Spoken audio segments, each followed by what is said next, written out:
You're listening to the We Are Libertarians podcast network. Find all of our shows at wearelibertarians.com. Shopping is hard, right? But there's a better way. Stitch Fix Online Personal Styling makes it easy. I just give my stylist my size, style, and budget preferences. I order boxes when I want and how I want. No subscription required. And she sends just for me pieces, plus outfit recommendations and styling tips. I keep what I love and send back the rest. It's so easy. Personal styling for everyone. Get started today at stitchfix.com/Spotify. That's stitchfix.com/Spotify. All right, let's get back to some boring subjects. Understand the risk to our country. Freedom brings people together. You're listening to the We Are Libertarians Network. Learn more at wearelibertarians.com. Welcome to the Chris Spangle Show. My name is Chris Spangle. Thank you so much for being here. And today we're going to be talking about the legacy of 9/11. So stay tuned. Warning. This show is for adults by semi-adults, so the language is sometimes strong and offensive. I don't know what I said. Welcome to the Chris Spangle Show. Our goal is to help you sound smarter while talking to your friends. If you struggle to understand politics, we explain it from an independent, libertarian point of view. With all of the irreverence it deserves, we toss out the screaming heads, put people before political parties, and give context to the news to make you think. Now, here's our host, Chris Spangle, a 15-year veteran of politics and media. Welcome to the program. It is so great to have you here with us today. It is always a somber day on 9/11. It is the 20th anniversary of 9/11. So despite our new schedule of Monday, Tuesday, we are going to release this here on Saturday because it just wouldn't make sense to release a 9/11 episode on September 13th. We're going to talk about our personal remembrances and then talk about the legacy. There is several documentaries. Well, before I start, let's thank our patrons, all of our patrons, over 100, I think. And we appreciate you guys so much because you help the network keep going. You know, we are a team of a couple dozen people that all operate on software and everything that the patrons provide to us. And especially we want to thank our $100 a month members, John Pusilo, Casey Feldposh, Lars Nordskog, Jake Edel, Matthew Durbin, Rhinehold, Christy Avery, and Jason Doolittle. If I sound a little weak, it's because I am. I don't feel great. I was not feeling great last week. I had some sort of flu and a negative COVID test, getting a COVID test today. So keep your fingers crossed for me. Thankfully, Harry's doing the show next week. So if I do have it, then I'll be okay. But wanted to do this show today because you don't get another 20th anniversary of one of the most defining days in American history. I've been watching a ton of documentaries. I'm going to put together a post with my favorites. I've kind of been posting them along the way. The Frontline documentaries, they have 20 different documentaries around the war on terror and 9/11 that I cannot recommend enough. Go to YouTube, type in Frontline, and you'll see all kinds of great documentaries. And the released one basically talking about the period from 9/11 to January 6th. And it is a flawless case in something that I have been saying for 20 years now. But, well, let's be honest, 10 years. Of the beginning of the rot really started with the wars hollowing out America, and it began on 9/11. It began that very day, and we're going to talk about some of that. But for me, it was a very formative day as well, and I'm sure it was for my co-hosts. Rhinehold is honoring the first responders by looking like one today with his mustache. And hold on, my associate producer screaming in the background. Yes, I will in just one moment. Yes, give me just one moment. We talked about this. I don't know why 3-year-olds don't be quiet when you ask them to be quiet. It's amazing, Harry. Harry Price, how are you? You're muted. Yeah, 3-year-olds do, they do what they want, and but they're the best producers, but man, can they melt down sometimes. Yeah, we're getting married December 4th, and after that I will have my own dedicated room, but they're they're here this morning, and we when I do podcasts, they go to the park or they stay at their house or whatever. We don't have that luxury today, so I apologize for the noise in the background. But someone needs apple juice. Harry, you understand quite well. We were a little delayed in starting because Gunther was throwing a massive fit.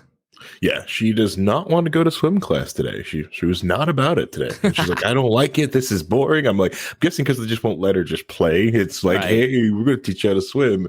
And I just said, like, you know what? Once you learn how to swim, if you don't want to go, that's fine. But you're going to learn how to swim first. Yeah, we watched the Paw Patrol movie. I don't know if you've seen the Paw Patrol movie, but I was initially against Paw Patrol because it looked like propaganda. You got these cops and firemen and public workers all looking heroes, like saving the day. And then the more I watched it, I was like, this is really accurate and reflecting real life, because the mayor is an idiot, incompetent, and corrupt. And it's the civil servants that are saving the city from the incompetent politicians, and they see it better than anybody else, which is true in real life. Cops get the bad rap, but it's the politicians that are to blame for making the laws. The other thing is, like with Paw Patrol, it might be like also a good libertarian TV show for the simple fact that town is gold rich. Okay. Yeah. They're really obsessed with gold. And that is actually how they, fund Paw Patrol. So when you really look like, how do they afford all these machines, where all this stuff comes from? So like, okay, this is getting to like deep cuts of Paw Patrol after watching for too much is also paid for by the gold in that city. Clearly Ryder is touched by either the stupid moon rock that they got that gave him the superpowers, that gave him the intelligence to build all this crap, and then made the dogs talk from the beginning. So it is obviously it's a good show for kids. I was hesitant too because of Chase, but as long as my daughter doesn't like Chase, I'm fine with that. It's like as long as it's not Caillou. Caillou is just trash. Have you seen Bluey? No. Have you seen the Bluey show? No. Or there's some that, like, she learns a lot from TV actually, but like Bubble Guppies is just like the most. Yeah. It's nothing. It's not. It's trash. It's the Jersey Shore of kids shows. Yeah. Sign up for the PBS shows. Okay. Sign up for PBS. I know you got BET Plus too, but also put on PBS. And then when you get that one, you watch the show. When she gets old enough, she can watch the show called Peg Plus Cat. It's adorable and it's amazing. You will even enjoy Peg Plus Cat. All right. Yeah, that's sort of how Peppa was. We didn't mind that. We had to get off of Coco Melon. All right. I know you hurt your shoes. I'll be right there. Rhinehold, how are you? Nice mustache. I'm doing well. I'm just trying to wake up now from that conversation that I have no idea what you were talking about or any interest in. Well, that's half the podcast, to be honest. But anytime I talk, yeah. The documentary that I mentioned, that I think if you're going to watch 1 hour and a half documentary, it should be America After 9/11 on PBS Frontline. But there's, all the Frontline, they have like 20 documentaries on their website that they refer to. If your kid won't let you get off of Paw Patrol, then, also Turning Point on Netflix. It'll be the first thing on Netflix today. Really, really good. Really solid. Looming Tower is a TV show on Hulu. So if your spouse just is not going to let you watch a documentary about boring politics stuff, then you can like really get them, because Looming Tower is 10 episodes. It's great. It's got Jeff Daniels, the guy who was in Dumb and Dumber, who's a great actor. Newsroom. That's a really good TV show about it's based on the book and the failure of the FBI, basically the failure of the CIA in working with the FBI. 9/11 could have been prevented had they worked together, but they didn't. And you'll see why. And then the Terror Roots on Amazon Prime is like the 300 level class on why 9/11 happened. It's really, really, really solid. I mean, have you guys been reading or watching anything lately that kind of, has sparked your memory? Yeah, let's see. Like, I think you put that frontal stuff onto the for the homework on the cast, and I went back and skimmed back through some of the notes from Scott Hord's book Fool's Errand. Picked that back up this week, and it was just also just trying to go back through all of it. Is just like, I think we joked about like how much memory hole stuff that we've even forgotten, and I had to like search my own like Facebook posts and be like, what was I talking about during this time? It's like, oh God, and you're just so embarrassed.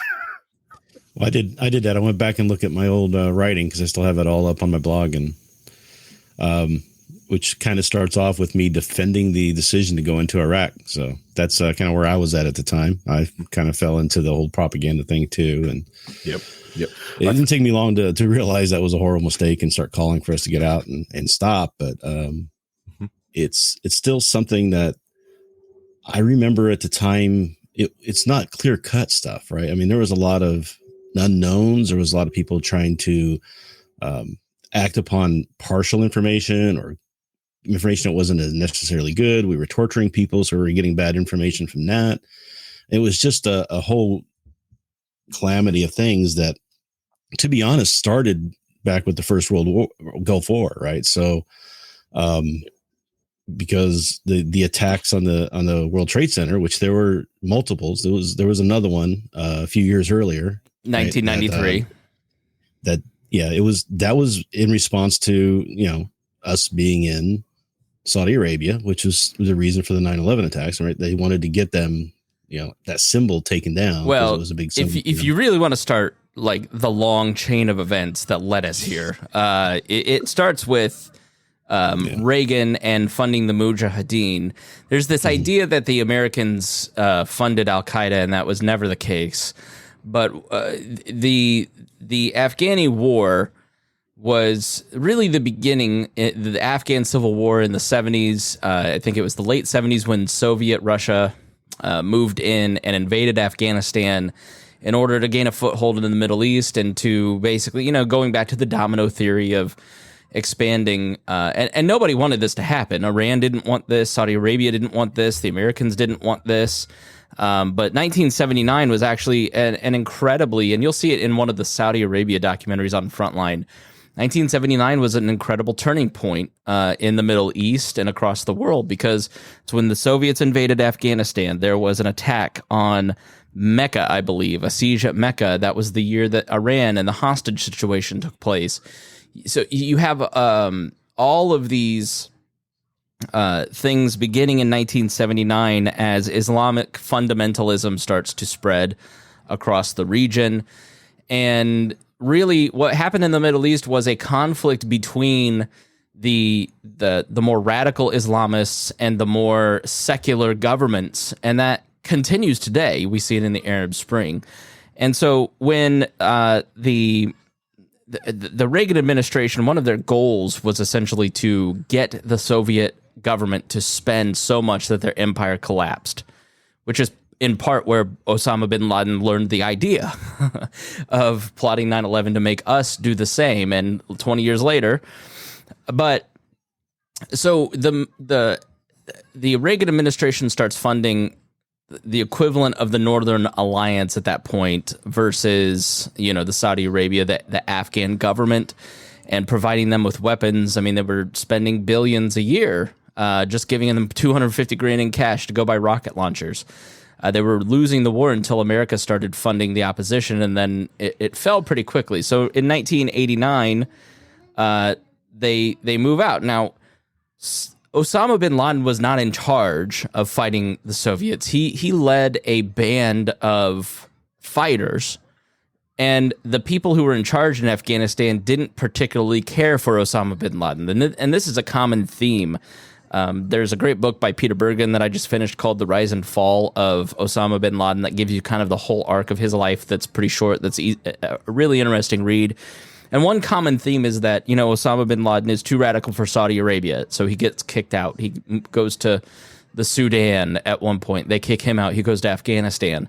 But he comes from this wealthy oil family, and he brings money to this fight, to the Mujahideen. And he's a pretty terrible strategist in terms of fighting a war, loses a couple battles and gets pretty discredited during that war against the Soviets, but he's rich, so people still continue to kind of follow him, and he's authentic to these people. He lived like Muhammad. He was very strict, very, like, he didn't give his family any medicine that wasn't available at the time of Muhammad, for instance.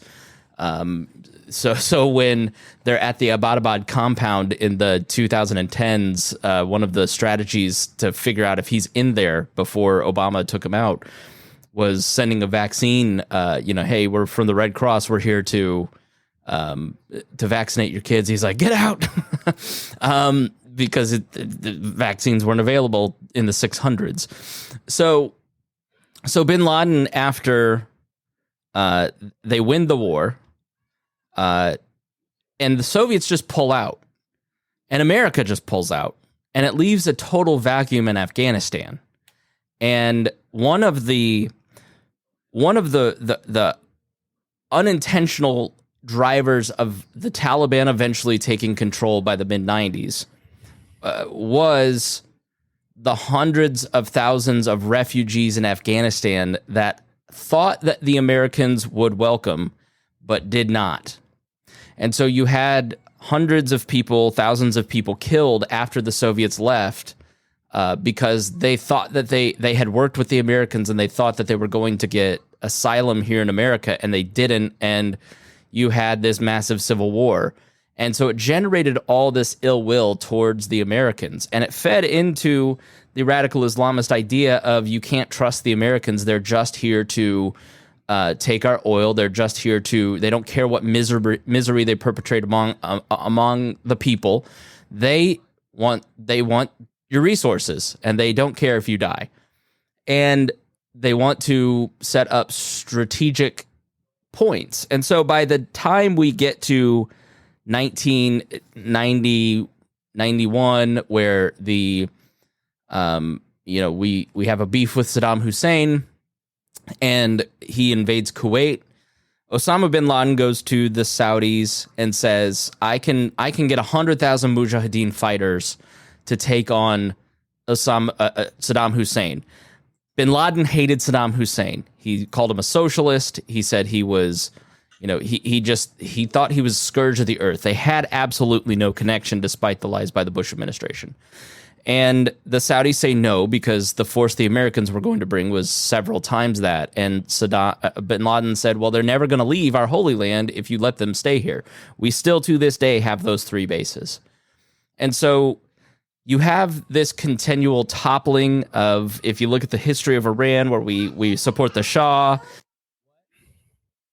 Wait, okay, I'll get you in just a minute. You have the toppling of the Shah in Iran, which leads to the radicalization of Iran, which leads to, they're a very powerful force across the Middle East in the Shias. And then on the Sunni side, you have the Egyptians and Saudis in their culture starting to radicalize against the American disruptions. And then we invade their holy land and build bases. And so by the time 9/11 happens, there is a tremendous amount of, I saw that there's one documentary where the guy was an ISIS fighter, and he's like, if anybody says that they weren't cheering on 9/11 in the Arab world, they're lying to you, because the foreign policy towards the Middle East by the Americans was arrogant. It was disruptive. It was supporting corrupt governments like the Mubarak regime, and other people making our lives miserable. And so we felt that bin Laden was striking at the root. Now, bin Laden was a shift, because bin Laden, up to that point, terrorists it was state versus state. It was Lebanese citizens against their own government, or it was Lebanese versus the Israelis. Bin Laden broke the mold by basically collecting people of all of these different groups to fight America. Which up to that point, it had been regional conflict. It had not been against the great Satan. And the terror attacks on 9/11 were remarkable in that they were so well organized, so well funded, so well planned out, that it was basically inconceivable to a lot of our political structure that this could even happen. Except for a few people like John O'Neill or Ali Soufan or Michael Scheuer, people who worked in the CIA and FBI on bin Laden specifically. But you had 20, 30, 40 people in the entire government that saw that this could actually take place and warned the government over and over and over. But the Clinton administration was consumed with the Lewinsky stuff. and didn't want to hear it and was shy to, accept. Bin Laden was offered to the Americans, I think, 3 times by the Saudis, the Sudanese, the Afghanis. They never had enough to actually hold him or charge him, so they couldn't take that because they'd had no legal basis. And they had so by the time they know that he is going to strike the United States, Clinton's in the middle of all of his affairs, so he doesn't want to look like it's a distraction. And then you have the Bush administration, when they take over, they don't take it seriously because they thought that it was all concocted by the Democrats to distract from everything. So it was just a complete failure from the top to the bottom to actually understand the threat that Osama bin Laden proved, because Rhinehold, it hadn't been conceptualized yet. It's you can look back in hindsight and say, yeah, the cable that the FBI is requesting information to check their database on 2 of the hijackers, and the CIA declined to give them that intelligence, and that's what caused 9/11, and that's absolutely true. But I think it just hadn't totally been. It just wasn't possible. That it had to be a state actor. I mean, we all kind of thought that at that time, Rhinehold. Well, I mean, it was just this idea that, we just took down the 4th largest army in the world when we just decimated Iraq, right? So we were feeling on top of the world. We had control everywhere. We were doing everything great. And the chinks in the armor were showing for years before, but people weren't paying attention to it. We had the attack on the USS Cole. We had the attack on the World Trade Center in 93. We had lots of things happening and lots of threats being made, lots of movements going on to try to attack us for this stuff. And we just turned a blind eye to it because we had too many things internally to deal with. Mm-hmm. We were worried about ourselves. We didn't think that it was even possible for these guys who don't even have ICBMs and missiles and to even attack us or affect us in any way. And there were people, who were trying to call out, hey, dirty bombs and other types of things. But even those weren't seen as very possible, just by the fact that to do something like that, you would need some sort of logistics that we would see coming.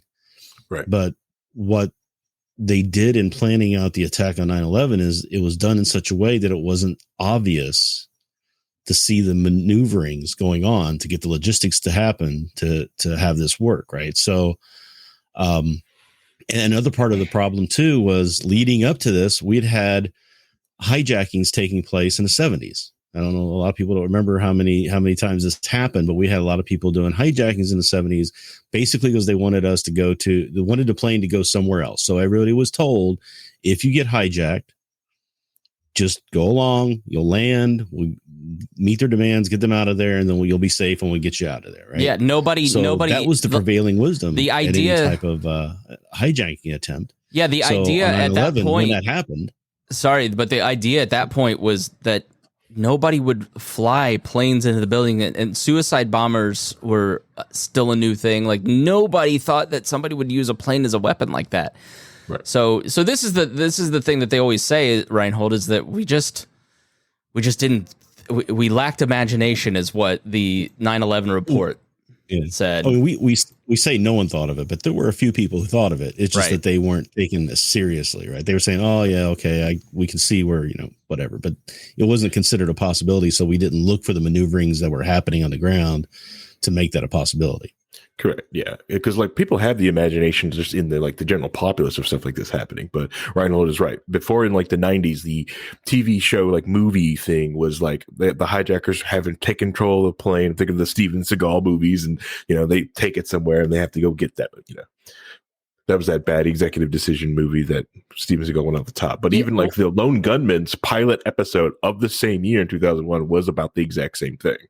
Yeah, if you look at the guy named John O'Neill, there's a Frontline documentary about him, The Man Who Knew, and then also the Looming Tower show is about him. This guy's an incredible tragedy. He is the head of counterterrorism in New York City for the FBI.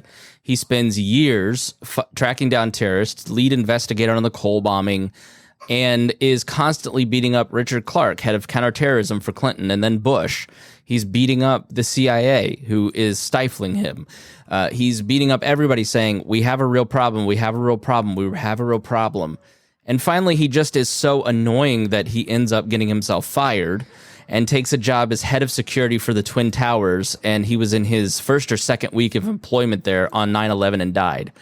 And it's just like, it's so frustrating. I mean, it literally pissed me off for 2 weeks thinking about the story of John O'Neill, because if anybody had listened, if they hadn't been so focused on internal politics, somebody would have done something. You know, Richard Clarke takes it very seriously, head of counterterrorism under Clinton. He's in the cabinet and then is retained under Bush, but is taken out of the cabinet because he doesn't fit the goals of the Bush administration. The Bush administration had a very lax attitude towards terrorism, and it was like 15th on their priority list when they laid out the priorities that they had. And when Richard Clarke and John O'Neill and others would say to Condi Rice, head of the National Security Agency, we need to look at bin Laden, we need to look at this growing threat, they were stifled and they were told, we're only focused on Saddam Hussein.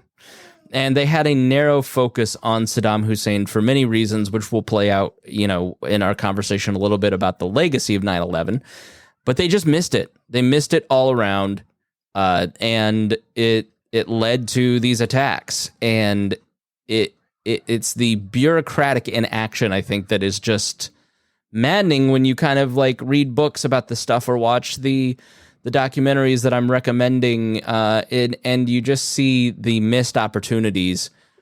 You know, like when you look back at the last year and a half, testing was a huge missed opportunity. You know, with these home tests that I've been using, regularly over the last month, for instance, when I come back from a conference, or if I have real bad allergies or COVID, that game, I'm a huge hypochondriac.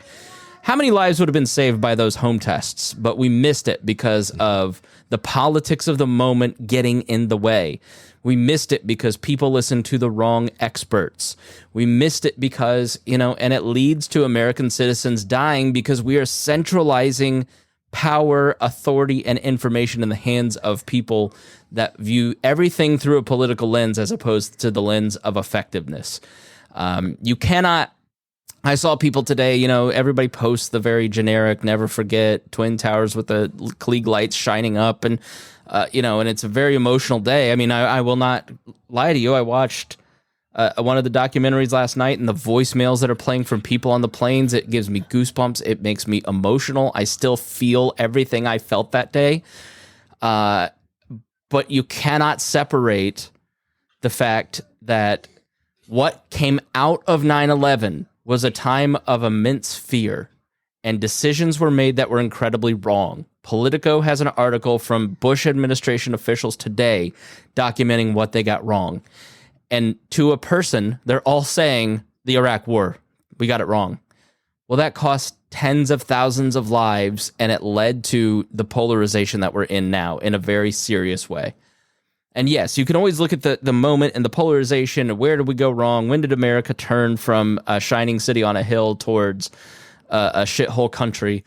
And you can say 9/11, you can say the Clinton impeachment, you can say Iran-Contra. You can always kind of go backwards, and and it always starts with Woodrow Wilson. But 9/11 and the wars that follow rotted the soul of this country. And one of the things that I want to do with this show over the next few months is to prove that case to you. And you watch these documentaries and it will prove the case to you, because in hindsight, you look at how wrong we got it and how wrong we still get it, because we are making decisions out of fear, because the news media wants to keep you afraid and divided. Politicians want to keep you afraid and divided because it's how they maintain their power. And so you have to take the power back for yourself and decide what is the right path for you and your family. What experts are you going to listen to? This is not a vaccination rant, but it kind of is when you look at what Joe Biden did. And let's be honest, and I missed this in yesterday's episode. Joe Biden doesn't want people talking about how he messed up Afghanistan on the 20th anniversary of 9/11. So what better way to change the conversation than to throw out some unconstitutional thing that, has no religious exemption, has no, it's complete BS. It's going to get tossed out, right? He changed the subject. He did a very Donald Trump thing in tossing something out that is going to never see the light of day, but will kind of threaten and pressure some politicians or some companies to comply until they get that all sorted out. He changed the conversation 2 days before the 9/11 anniversary, but I don't think that that's working. All the coverage that I saw this morning, Harry, was about Afghanistan.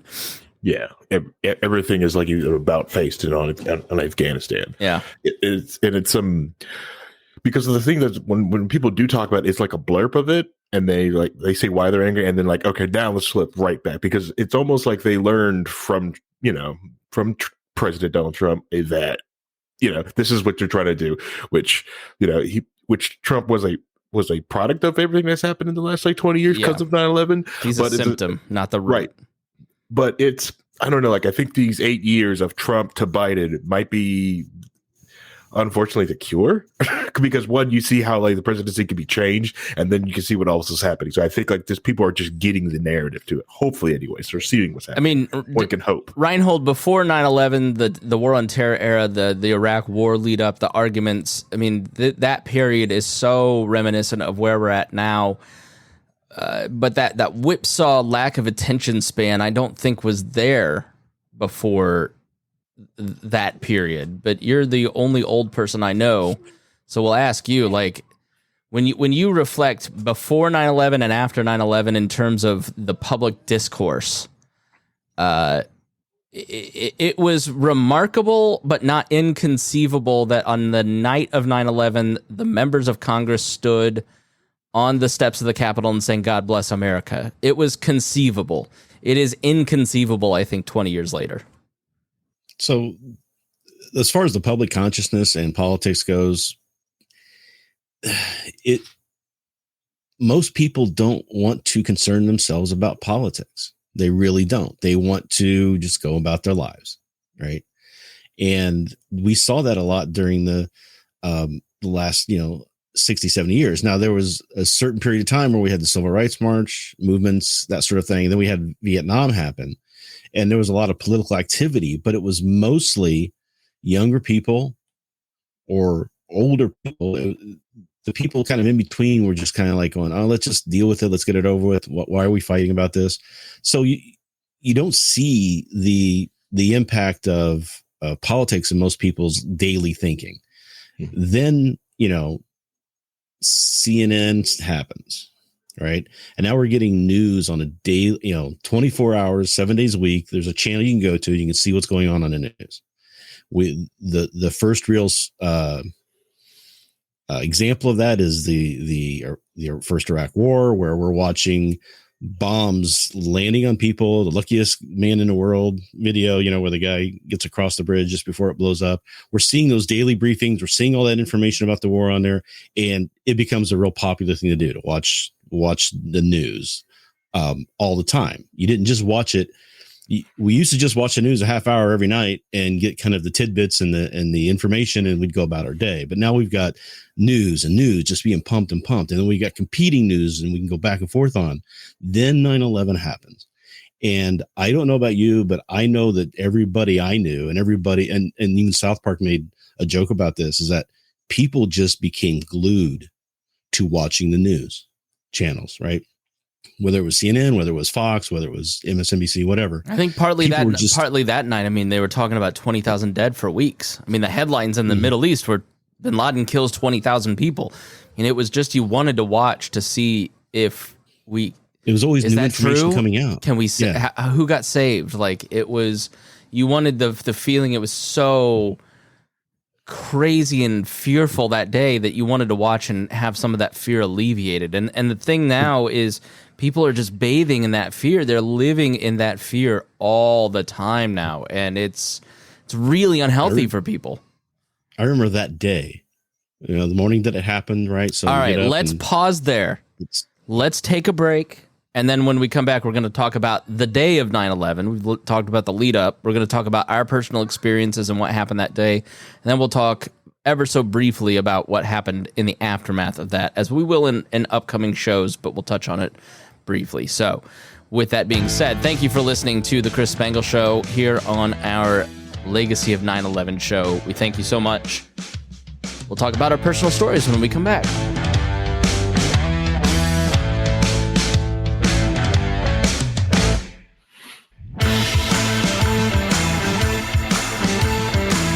Welcome back to the Chris Spangle Show. Thank you so much for being here. We are talking about the legacy of 9/11. And we are now going to get into that particular day. Rhinehold, I cut you off. So why don't you just start? I mean, you're former military. Were you in the Gulf War? I was not. Okay. All right. So you came. I was much older than that. Okay. So you came before the Gulf War. Okay. So how did that day start? And then how did you find out and kind of what happened through your day there? So I was getting up and getting ready to go to work. And as usual, I was kind of running a little late because, I had worked late the night before. So I'm kind of just getting ready. I walk in the room that's got the TV on playing. I just flip on the news to see what's going on, for the day, to see, what the weather's going to be like, the traffic, etc. And I just see footage of one of the towers on fire and people. And it's basically saying that a small commercial plane accidentally hit the World Trade Center. Number one, I think it was. I don't remember if it was one or two, which was first or second. But you see the smoke coming out of there, and I'm like, man, that was, everybody's like, that's just a terrible tragedy that someone, messed up and they hit the thing.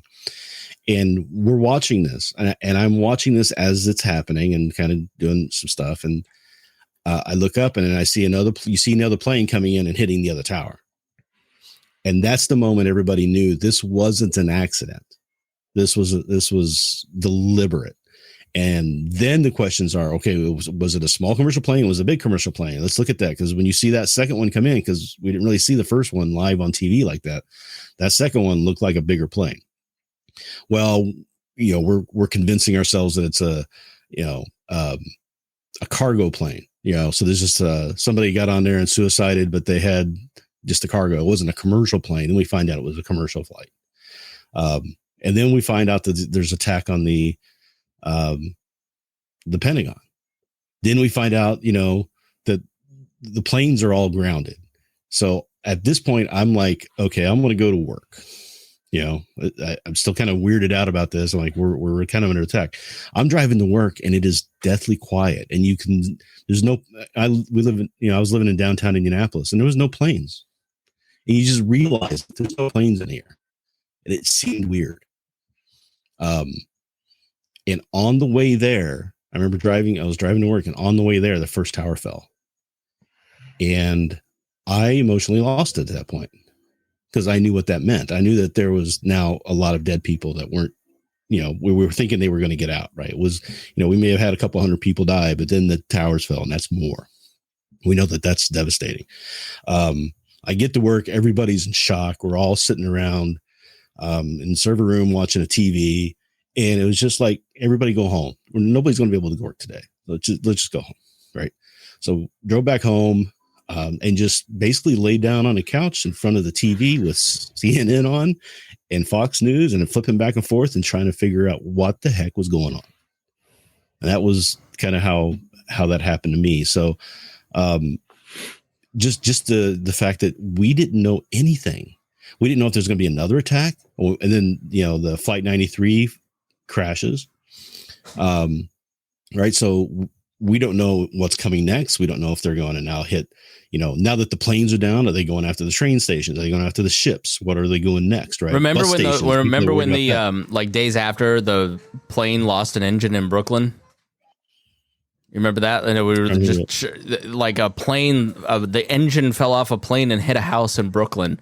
Like a month after, and the anthrax attacks came after. I mean, the anthrax was a big thing, right? Yeah, it turned out to be not related, but still, it was like hitting at the same time. Yeah. So we don't know. Is this a massive attack? There was just so many unknowns for so long. And I think that a lot of people still don't know all of the answers of what happened. I think there's a lot of things that we probably won't know they just lost to history, right? So some details there, but yeah, I mean, it's weird to watch Jenna Bush on the Today Show talk about 9/11 when her daddy did it.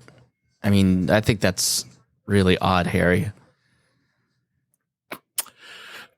Yeah, I'm just kidding. We'll talk about conspiracies later, but I mean that's really like the 9/11 stuff is that's the gelling together with loose change and all that stuff is like the epicenter of what we're dealing with now. But yeah, go ahead, Harry. Make your point. Well, I was going to say like a lot of the conspiracy built up from it was the I think it's like I don't want to say the genesis of like people of mistrust. It's just more of a way of people was grieving from the fact because just like while Rhinehold was watching it, some people was also trying to find answers, trying to make logic because it was incomprehensible to us. Right, this can't happen. Especially when you tell some people today, like if you walk into the state fair and you walk through metal detectors or go to a Colts game and go through a metal detector, that's what you had before 9/11 on the airplanes. I mean, the 9/11 hijackers could take box cutters, the little like. I mean, they had with razor blades. That's how they perpetrated the attack because you could take those on airplanes. It's incomprehensible, I think, for people who are in their early 20s to truly understand like why it was incomprehensible because they've grown up in an age of terror. So when it happens, you're like, yeah, it's U.S. foreign policy. But then nobody knew who Bin Laden was. Nobody thought about the Middle East. Nobody ever had a conversation about these things. The news didn't talk about it. The political structure didn't talk about it.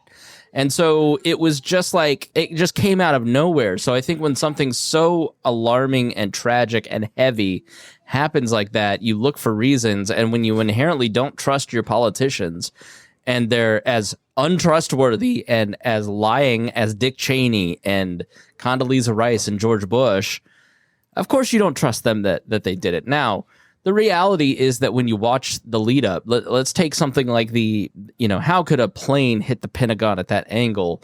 And look at this grainy video of footage.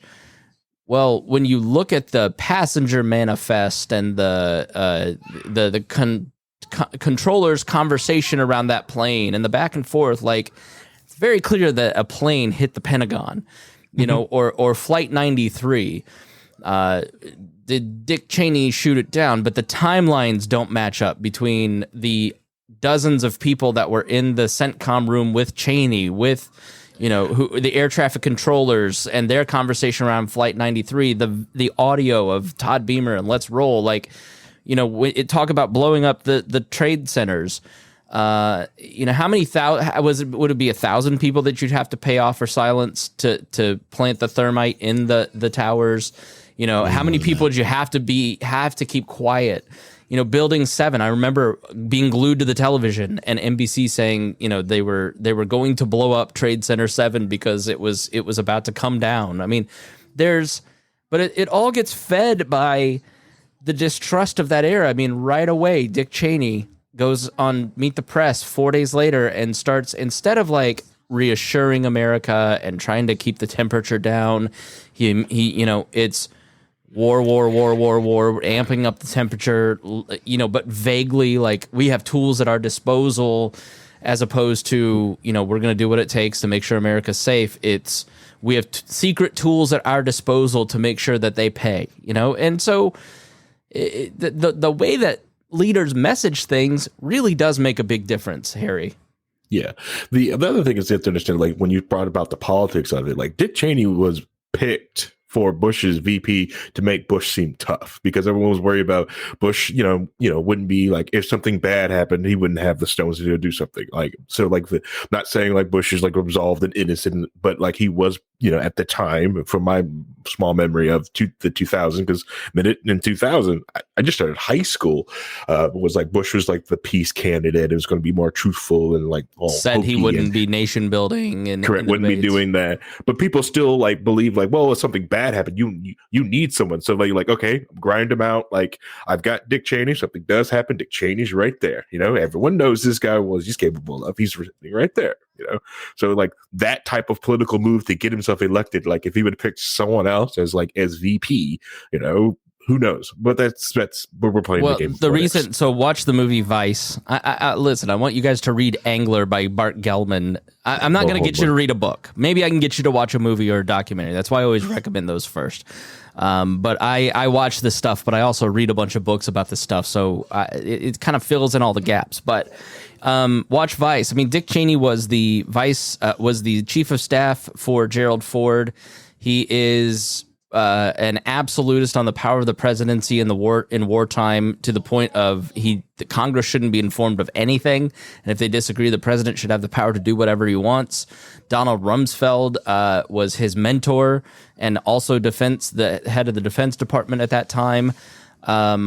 These are deeply incompetent men who have a very scary view of the presidential power, and when you want to talk about the single most destructive person in the federal government since Woodrow Wilson, it is Dick Cheney. And much of the problems of presidential power and abuses that we have seen, things like PRISM and everything Edward Snowden revealed, and the forever wars in Afghanistan and how they weren't executed right, and Iraq and invading that, the root is Dick Cheney. Mm-hmm. And George Bush was angry and went along with it, was portrayed as a buffoon being controlled by these people. I don't agree with that at all. He was very cognizant of the choices that he made and was the decider. But Dick Cheney is the person that kind of tees up everything, organizes stuff. And, Paul Wolfowitz, his deputy, is, on 9/11, that day, Paul Wolfowitz and Dick Cheney and Don Rumsfeld start looking for the connection between the attackers, which they had no idea who did it yet. They had some idea. George Tenet at the CIA and Richard Clark, head of counterterrorism, had already that afternoon matched some of the hijackers of the 19 with the known terrorist list on Al-Qaeda.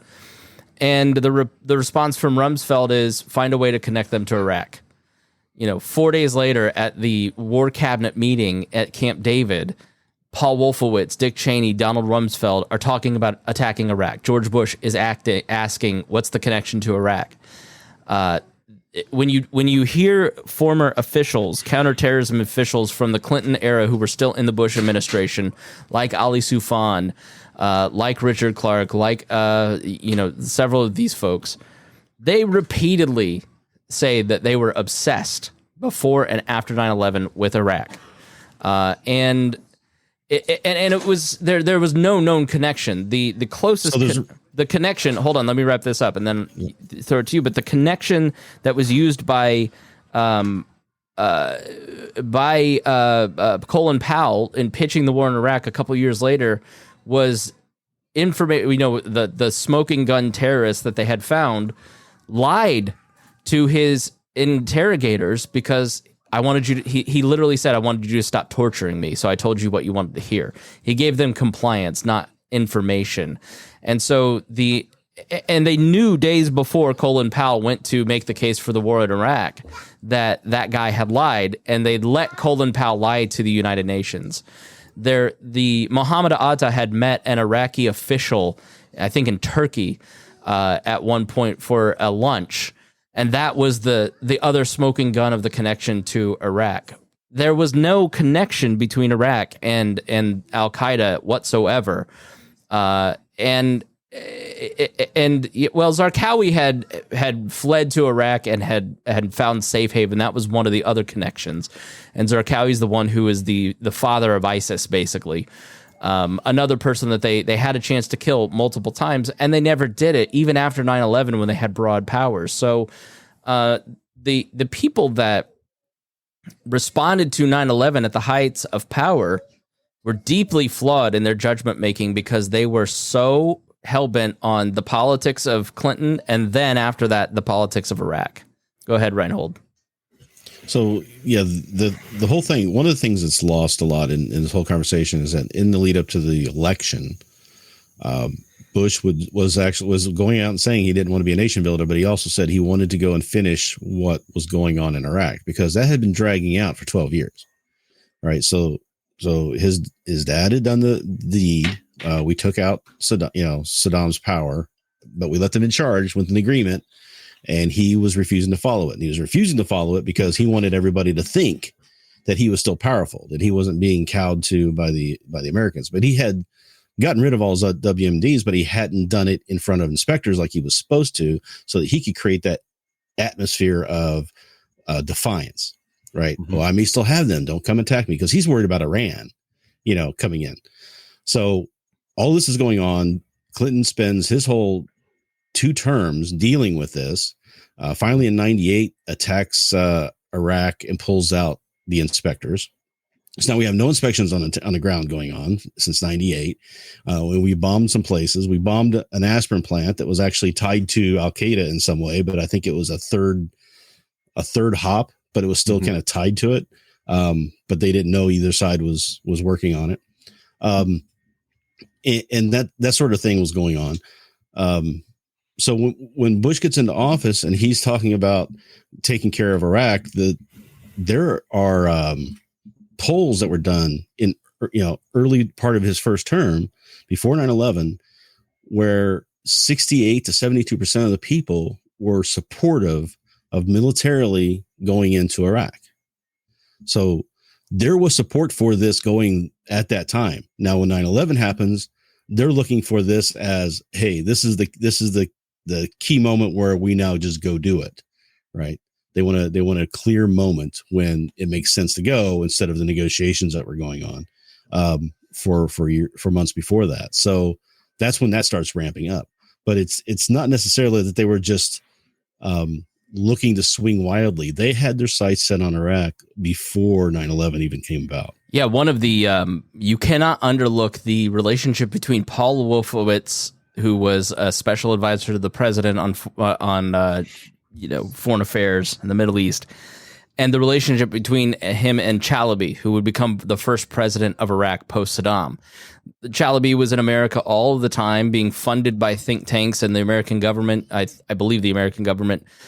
He was coming and giving speeches at all these think tanks about the dangers of Iraq and how America needed to help fight for freedom in Iraq and how we needed a regime change. And Chalabi had a lot of these people snowed. And he gets put in as president and immediately just starts ripping off the Iraqi people and the American government, and eventually falls out with the Americans because of his corruption. And this is wildly speculative, but I'd love to see Paul Wolfowitz's bank accounts, because he was so focused on it. He felt that they had made a huge mistake in Iraq, that they needed to correct it. And he, Rumsfeld was the same way. He's like, go in and attack, leave. And if you got to go back 10 years later to fix whatever you didn't do right the first time, then you do it. That's the Rumsfeld doctrine. So, Harry, do you want to comment on this, or do you want to talk about your day on 9/11? We can talk about my day. All right. Tell us what happened to Harry Price on 9/11/2001. Well, since most of you probably know, I was in IPS, so I was in public school. Oh boy. It was the week of the government. How old are you? I turned 36. No, how old were you then? At then, let's see, 2001. Rhinehold had just turned 36. It was 20 years ago. Oh, man. Subtract 20 from what you are now. Man, I was like 15, 16. I don't remember. Anyways, it's too long ago. No one counts that slow. Anyway, so yeah, it was like 15, 16. And it was the week of the stupid standardized test in IPS. Everyone in Indiana remembers the test that if you don't pass this test, you do not graduate high school. Well, they gave it to you every year in high school. And I passed it freshman year. So there's nothing to do for 3 years of my life for this whole week. It was set together. It was back to, planning on all right, we're going to be, they planning on just shove a bunch of these kids that didn't have to take this standardized test in the gymnasium, let them play ball games, do what they want. I was in there, we're just like, all right, we got some comics, we got some D&D games, we're just play D&D all week because we have nothing. There's nothing for us to do. The school's all doing the stupid standardized test. So we're in there just reading, doing all the things. Then all of a sudden, someone walks in and talks. And it's like, "Did you just see the news?" So we're in the gymnasium. I'm like, "Did you guys hear this?" And then it was like this whole hubble, and it was just like wildfire as the news just started to piece around school. And a lot of people were like, "Well, why didn't you see this?" Well, this is 2001, so no one really had a cell phone. I had one of the brick Nokia phones, but right. You weren't allowed to have it in school. Correct. You had to leave it in your car. Right. And if you had a pager for some reason, you were a drug dealer if you had a pager. And if if you sent a text message, it was 10 cents and your mom would kill you. So nobody was texting you anything. Right. They only call you after you get your free minutes. Okay. Yeah. So, there was iStep at our school too, and they didn't tell those kids till like 4:30, like till they were done with their iStep test. They kept it hidden from all the iStep students in my high school. Well, the people doing the test, they were keeping that hidden, but the people who were taking the test in the gymnasium, that's how it got shared, because it was more of someone was watching it. The teachers were watching it, and then it just got spread around the high school, and then it went like wildfire around the school. Eventually, everyone let it, and they eventually let us all out early. So we just seeing all this witness and hearing it on the news about like these terrorist attacks that was going on and how the two towers being hit, and we're watching it, and they're like, okay, now cram into these buses and go home. I mean, how did it affect you being so young? From what I could really remember, like that, it just I don't know, like I was almost like numb from it. Like it just I really couldn't like at that time I really couldn't fathom the numbers of like the people that were hurt from this thing. Like it was this tragic event that just happened, and I can only really relate because I grew up in such peacetime. It's to like movies. Right. So I'm just thinking like, okay, this is this part of the movie, like something happened. There's going to be like someone's going to do an announcement of who did this. So like when they got on, like someone pushed because like this is who did this, is like, okay, this is how it happens in the movie. They have to have proof, right? This is the US. This is the proof the person who did that. So like when that trust was broken, like, okay, I don't really kind of believe this. So it's got to be something else. And that's how I fell into conspiracy land, the whole thing. Really? So are you a truther? Used to be, yeah. Really? So what did you believe about it that you don't believe now? And why do you not believe that? Yeah, I did believe the inside job thing. It's for the simple fact that it just at that age, you just kept thinking like, well, if they have all the technology, they're all viewing this thing, why couldn't they see this happen? And why couldn't they prevent this from happening? Like you could clearly see, like, yeah, everyone could have saw this on ADSB, like watching these, like, okay, this thing's off course and is going that direction. Like it just like kind of like. And then, like, only as like you get older, you learn more information. It's like because planes used to fly off course all the time, and you just kind of and some things go radio stuff because things break. Okay, and then the idea of that someone's going to run into a tower, yeah, it happened once with a couple of Cessnas, but no one does it with a big commercial plane. It's a commercial plane going off course for something. Something else could have happened. Who knows? Right? Why would somebody kill themselves? Right. With all these people on board. Right. When you don't believe in anything, it's hard to believe that people believe things. Yeah, it's that thing, and it's like and a lot of like so some of the people is just like it's also from growing up, and like the internet was also a new play time, so like also the sharing of information isn't as big. A lot of this is still the time when like a lot of institutions still wouldn't even let you use like a lot of internet sources, like for sources in like school papers. Nope, you must use a textbook, get a book. No, yeah, I think we are generally attracted to anti-power. I think people want a simple answer to a complex problem. Correct. Yeah, you also wanted that simple answer, and it's also a way to also like I said, remember I was numb to it. It's also like the grieving process. I didn't really like process the grief on what happened. So if it was part of some big plan, it kind of help soften the blow a little bit in some preserved fashion. But like I said, like to me, it was just like it was not be able to process the grief of the event, of what happened. So like you just fall into it. And it's like, this has to make sense. This has to be some sort of plan. This can't just be some evil guy they're evil and these people are evil helping them out, So how did you kind of get out of that? How did you find different information? One, I got a little bit older, read it a little bit more. And then I was listening to Free Talk Live. They kept talking about, and people were calling for conspiracy theories all the time, right? And one thing, Mark Edge and Ian was talking about, like a lot of conspiracies don't pass this thing called the Watergate test. Like research Watergate, like how many people did this pass through before people started to talk about it? They barely made 10. Now look at this entire thing that would have to happen for any of your conspiracy to happen. How many people know this, and why did anyone say anything? It doesn't pass the Watergate test. Someone would leak the information. Yeah, someone would say something on the internet. Someone would brag something. That's how Chelsea Manning got caught. It wasn't because like WikiLeaks like they slipped the information. She was bragging. Yeah. She was talking about people it. will Okay? always, Snowden. I mean, you will always find out. I mean, I think it's very hard compared to like, in the Kennedy days. It's very hard to keep these conspiracies under wrap. Like we knew within hours that the news was reporting that the Syrian guy, what's his name, had gassed his. The news was saying Assad had gassed his own people, but you knew within hours that wasn't true because of evidence. It was 2013, but really before things truly kicked in terms of social media and the internet. Correct. Yeah. And if you were ever a project manager, you know that there's no way.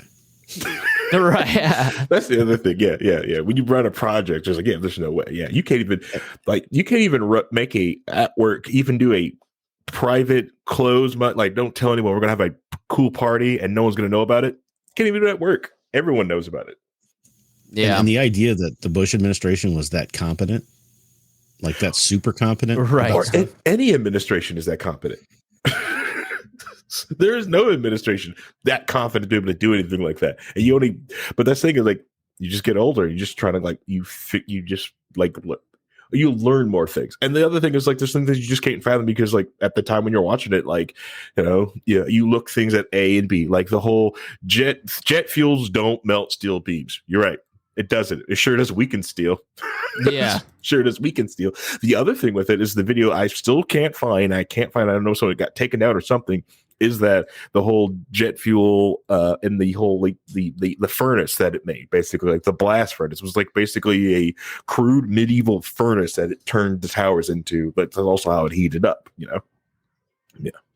But yeah, it's those things that you learn about, And the thing is, when it comes to Building 7, right?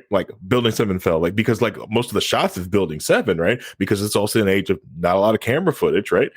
You only get to see the good side. Most people want to see the good side. But if you go into some of the archive photos of, especially some they haven't released, you get to see the other side of Building 7 where it's completely destroyed and on fire. Right.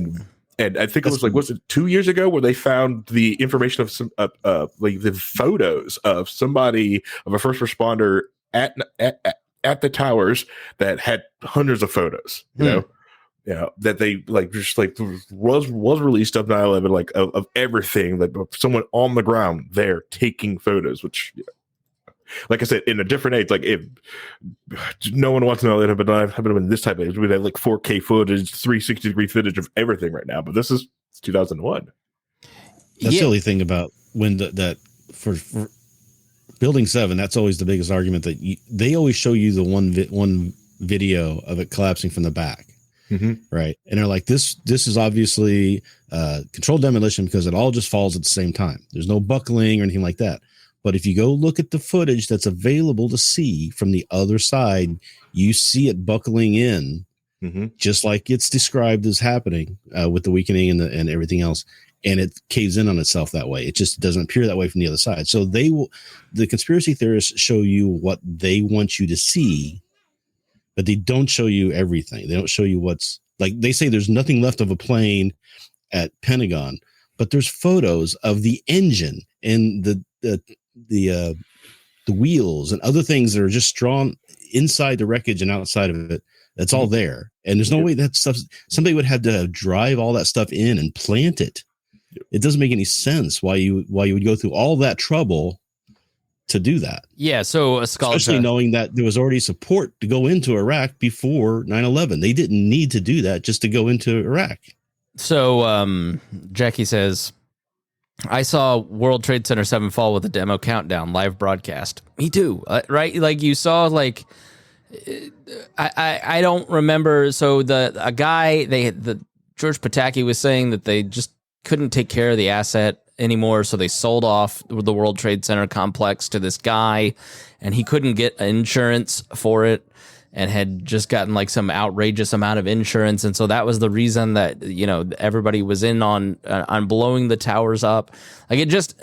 None of it ever made sense to me because if you actually study what happened that day, the lead up to it, you don't need the conspiracy. The failures of the intelligence community, the failures of American foreign policy are enough. And then you look at the Battle of Tora Bora, you look at the actions of the American military and you look at the Battle of Tora Bora. We have Osama bin Laden. We know he's there. The Bush administration knew he was there. They people like Tommy Franks confirmed that they knew he was there. But then you have them lying about him not really being sure if he was there or not. They have 70 operatives on the ground in December of 2001 in Tora Bora in the cave system. There are 100 journalists there. And so Tommy Franks says, or somebody appeals to Franks and Rumsfeld and says, we need like 800 special forces. We can get bin Laden if we operate this right. We can take him out. There's no doubt they could have done it. And they had been bombing Afghanistan and basically have blown up most of Al-Qaeda and the Taliban at this point. And then it could have all been done that day had Tommy Franks not denied the request. And bin Laden slips away he had prepared for being holed up in Tora Bora and had escape plans to Pakistan and other parts of Afghanistan ready. And the United States government let bin Laden slip away. Mm-hmm. It wasn't Bush, because when Bush found out, so his CIA briefer comes in and tells him, we lost bin Laden. He goes apeshit. He starts calling everybody. He has a meeting, and it becomes his obsession. And then when Obama takes over, it becomes his obsession. Until they finally track him down through dogged work by a couple CIA agents, and they kill him in 2011 in Abbottabad. But why the decision to not send troops was made to kill the guy that did 9/11 is a mystery. Why they turned away from Tora Bora and went to Kabul to topple Afghanistan instead is a mystery. One could say that Donald Rumsfeld and the Department of Defense wanted to entrench us in these wars and wanted to go to Iraq to finish the job. That's based on evidence. That's based on assumptions from things that really happened and decisions that fell through. I have no idea if that's true, right? But you read the tea leaves and you go, well, yeah, of course, if you kill bin Laden in 2001, the public goes, all right, we're done with that. Great, the war's over. No need for whatever happens in Afghanistan. Have a good life. And there's a conspiracy that he was killed in that attack on Tora Bora. But there's too many videos, too many. He goes on to get to rule Al Qaeda forever. To this point of the effectiveness of the government, there is that paradox of the government. And I am a bottom-up libertarian. I have worked around too many of Mike Pence's people to think that Mike Pence and his team are competent, intelligent, capable of managing. I just think the knowledge problem exists. I'm a Hayekian. I don't think that one person or a team of people can see how things play out, and central planning always fails. And I'm not one of those top-down libertarians who thinks that there's puppet masters at the top and the Jews are really in control and central bankers are at the heart of it. And that's why I often seem discordant from many of my fellow libertarians, because they want to investigate, the mysteries of these conspiracies. And that's fine if you want to do it, but there's plenty of good arguments for why the government shouldn't be in control of things without making shit up or believing things that aren't true. And this entire thing is true. And but let's look at this. So this guy's name's Richard Clarke. I mentioned him a couple times. And let's talk about the effectiveness of government. Do they have the capability to do these sorts of things? So Khalid Sheikh Mohammed is the guy that masterminded 9/11.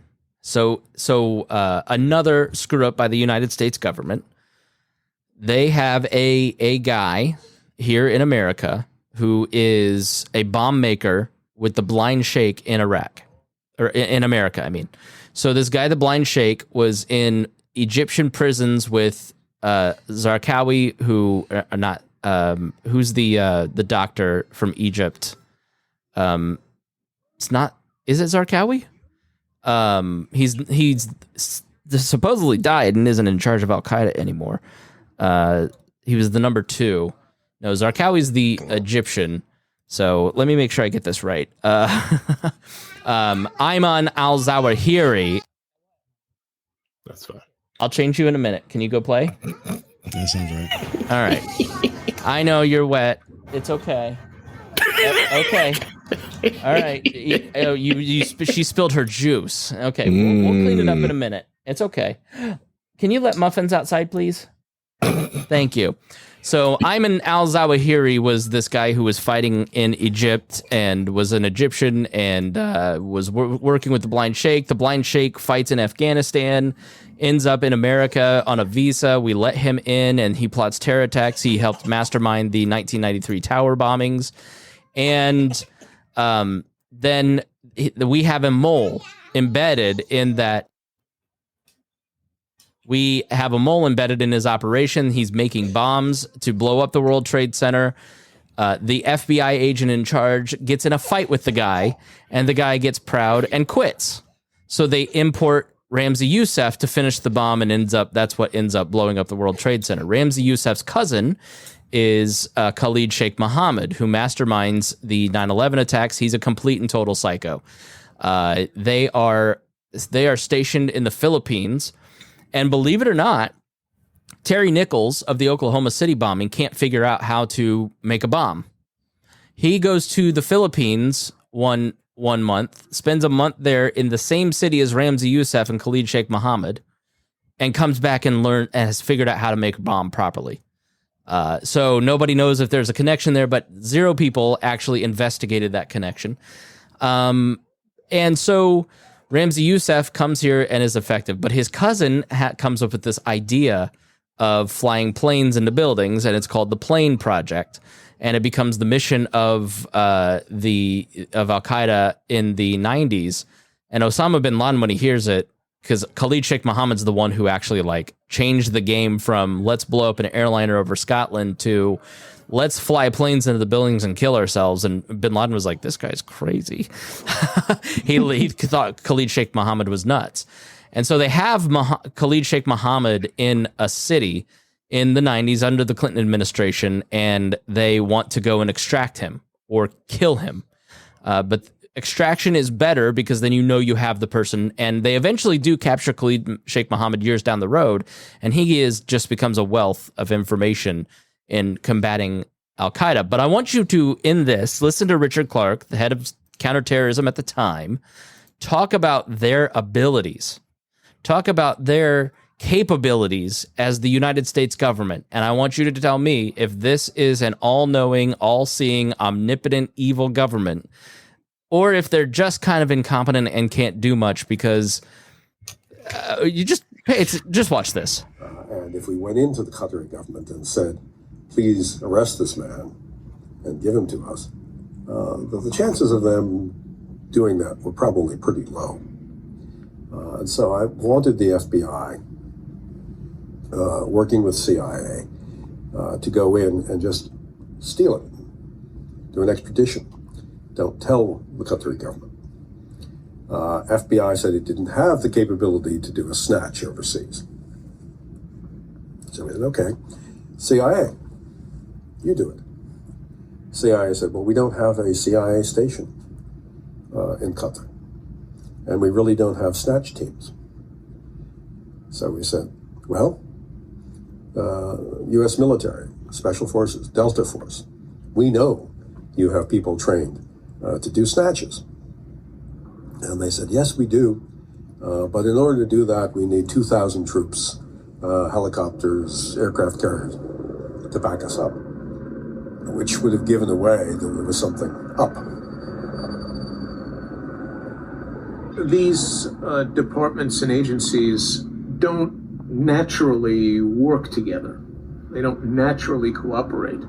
And as a result, it's important to have some group of people who can herd these cats, who can get them all together, going in the same direction and cooperating with each other, because in fact, to do what they really need to do, they need to cooperate. But it doesn't come naturally. It can, on occasion, be done. But it requires a National Security Council staff that knows the agencies very well, understands how they work, and has a structure in place to get these cats into the same room and agree while they are there to do things that need to be done. And the cats need to be represented at sufficiently high levels so that you're talking to decision-making cats. All right. Sorry to our YouTube folks that you couldn't hear that. I don't know why that connection isn't made to you. You'll have to go to 112 in the audio, 112-ish, and listen to that clip. So I apologize to our audio audience, but what you hear in that is a high bar of competence that must be reached for something simple like snatching a single person in a foreign country. So Khalid Sheikh Mohammed's in Qatar, which is, Qatar is the country that has Al Jazeera, right? We're not enemies with this country. I think that is the country that we've launched many of our bases out of, or maybe we just shut one down there. But the Qatari government is not just going to let you fly 2,000 American troops in. And that's what they said that it would take if you needed to have a single person snatched for elite troops. The CIA didn't have a base there. They can't just generate a way to go in and steal a single person. The FBI had no capabilities. Like, this is an operation that they're planning for a single person. So think about the resources and money available to the government, to the U.S. military, to a counterterrorism chief in charge of snatching one of our greatest enemies. Now imagine trying to do that in secret. And it's a bunch of just secret bankers meeting with the president in a clandestine way, and Eric Prince. It doesn't make sense. It never made sense to me. And I if you believe it, that's cool. You believe what you want. I can only present the evidence as to why I think the way that I do. So let's get to my. Go ahead, Harry. It's good. It's called compartmentalism. Everyone's got small roles into it, and they don't know about the whole picture. Right. Got the documents right here. I don't know. I see these folks as the same. Like, if you were like super into the government and think that the government's doing a great job at the pandemic, and you think Gavin Newsom and Andrew Cuomo are awesome, I just don't know where you're getting your information, because I don't understand. And it's like I see the other people, and I'm just like, yeah, that isn't in the vaccine. So why do you think that it's doing that? So where it's there's a lot of people see the government as a monolithic, amorphous thing that's kind of runs on its own, like an AI or a computer system. It's people. Government is just people working on biases and half information and not communicating properly and petty fallible impulses. decisions. Yeah, it's all just people. So you have to just kind of remember that. And a lot of people kind of forget that when they start going down these roads. Yeah. The other thing is with it is like a lot of people just couldn't understand, like, why do these people communicate? What do you mean the FBI was too proud to share information with another government agency? I don't understand this, right? Just when you're younger. But then you get into like a large corporation or any company and you realize, wow, people do get too prideful and don't want to share information. Wow, people don't really talk. People become these silos of information, and like, this is why startups like disrupt big companies, because they're all in one room. They're all communicating. A lot of the time there is no ego. Yeah. So like Facebook sucks because Mark Zuckerberg can't let his ego get out of the way. He has to create problems that only he can fix. Right. So, and then there's like weird evidence like this. 4 of the hijackers' passports have survived in whole or in part. Yeah. I mean, but those little strings of information, does that confirm a whole picture?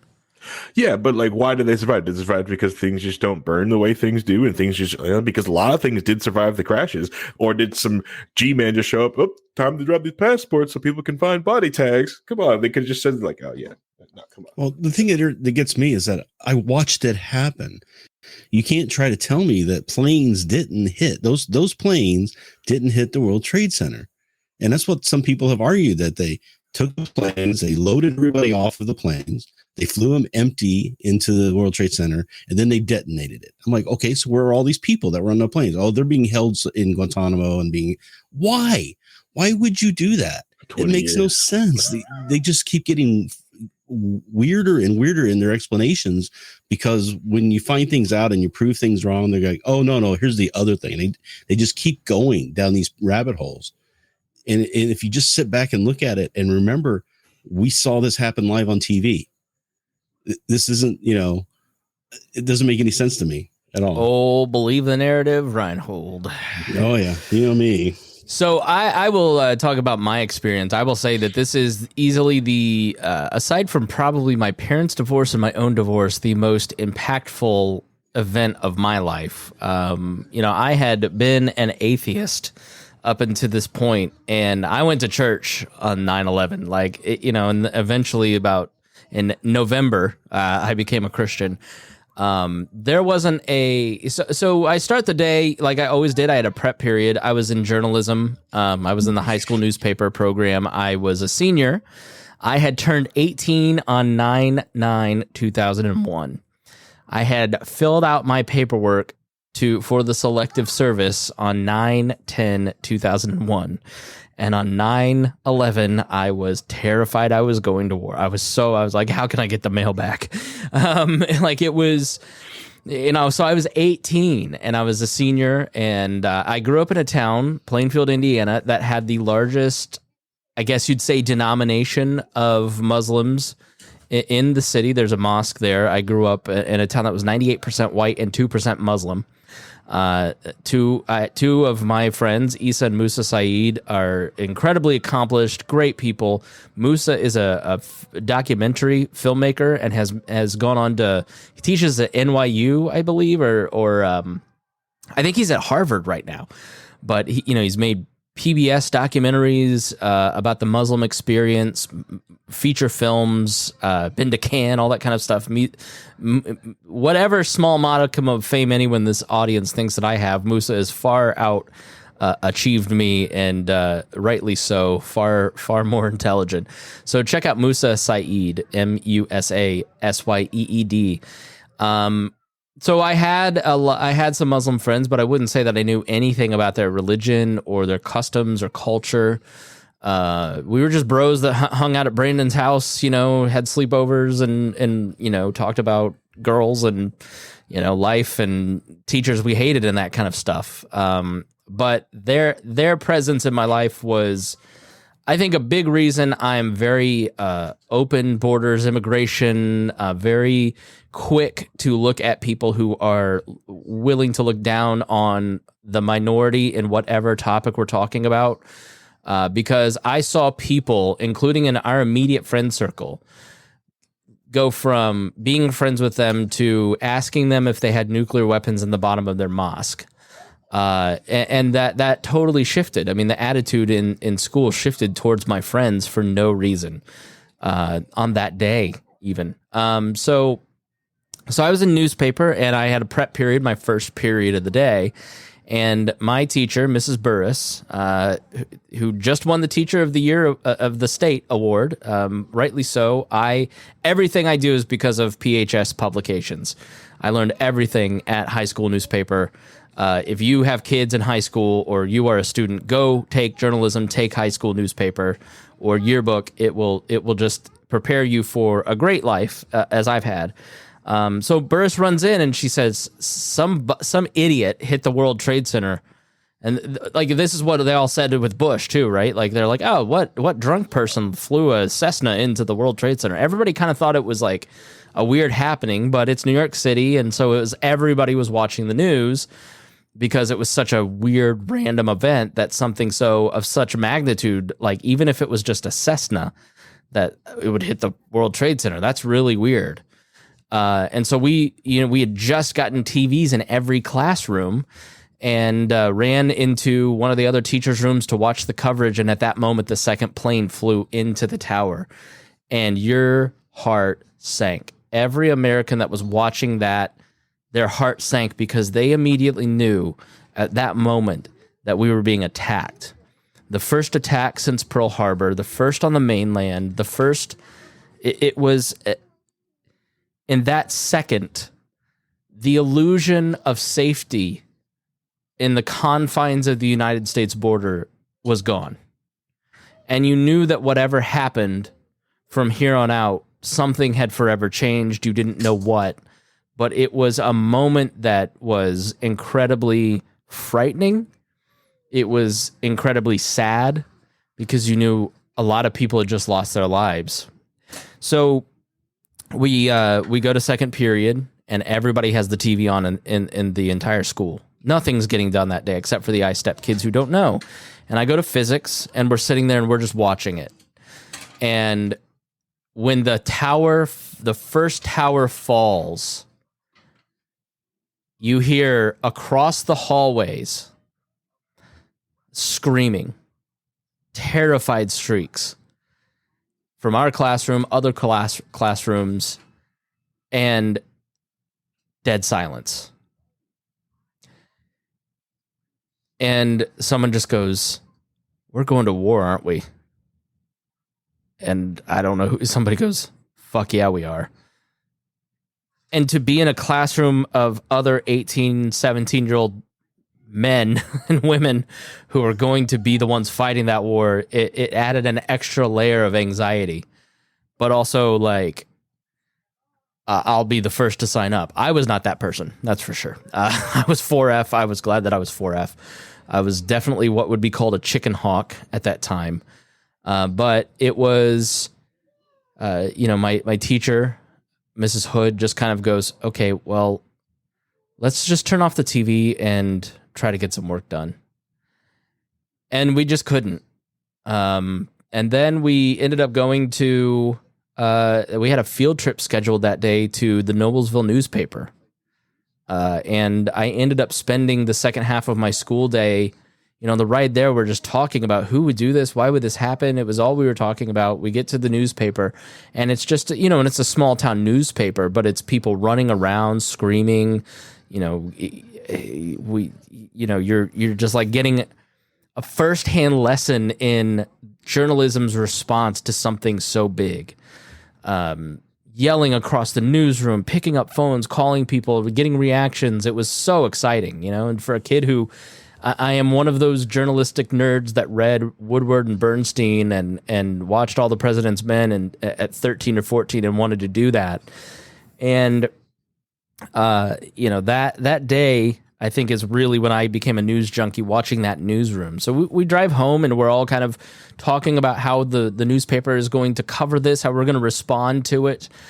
And then I go to work. I worked at Ace Hardware, and it was a great job. Learned a lot from all those old timers, all veterans. You walk into Ace and it's a lot of senior citizens. And they were all so sad and angry because these were men who had fought in Korea and Vietnam and had fought for this country. And by the time I got into work at 4 or 5, they had sold out of American flags. We didn't have American flags in stock for months. And the day that the shipment would arrive, they'd be gone. So, my boss just says, "The president's speaking at 6. I think we need to close a couple hours early. I think everybody needs to go home and watch this. And I don't want customers to miss it. So everybody go home." And I just remember going to Steak and Shake and getting my food, going home and watching it, alone. And just watching Bush and crying at the news, talking about 20,000 people being gone, and that fear and emotion, to an 18-year-old kid who kind of had my world had kind of blown apart. Like, my immediate and extended family from 13 to 16 was just obliterated, and really didn't feel I had any kind of safety net, and it was very, very difficult. So I went to church, and every single parking lot of every church I drove past that day was full, which I had never seen before. And when I walked in on the evening of 9/11 for that like special prayer service, it was packed in the Plainfield United Methodist Church. And it was just a very anxious time. Went home, watched the news the rest of the night. And, you know, the idea that 20,000 people had just died in front of your eyes was just inconceivable to me. And it was, it's like, if you personally feel unsafe and unsecure in your life, and then your country also has that, it's just very rattling. So, you know, I bought all of the propaganda that came out of that.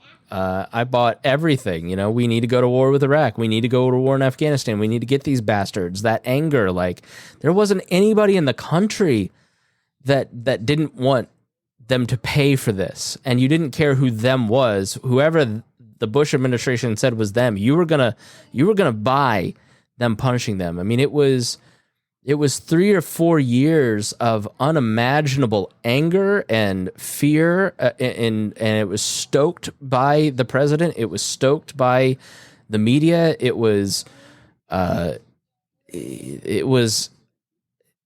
relentless. And then when you get to the realization in Guantanamo Bay that they're basically torturing these guys, you didn't particularly care. But the rest of the world cared, and that's when it started to erode America. You know, like Putin. Condi Rice talks about how Apple TV has a documentary that kind of follows the inner circle of the Bush administration on that day. Really insightful, really interesting on what Bush did that particular day. Condi's like, we called, you know, we're off of the Cold War, right? And so she calls Russia like, hey, we're mobilizing. And when we mobilize, we don't want the Russians to get spooked and mobilize. So somebody ought to call Putin to make sure they don't accidentally nuke us. So she calls Putin and he said, we're not mobilizing. We understand you got to do what you do. And you have our full support. So the world was totally united. It's the first time that NATO was mobilized and activated certain parts of that charter to help the United States. And then Guantanamo Bay comes about, where the world realizes that we have picked, at Bush's direction, the legal equivalent of the moon to take these people. We had dropped leaflets all over the country saying you'll get rewards for terrorists. So people were turning in their neighbors. Like, I fucking hate that guy who, you know, his camel comes in. And I don't know what they do, right?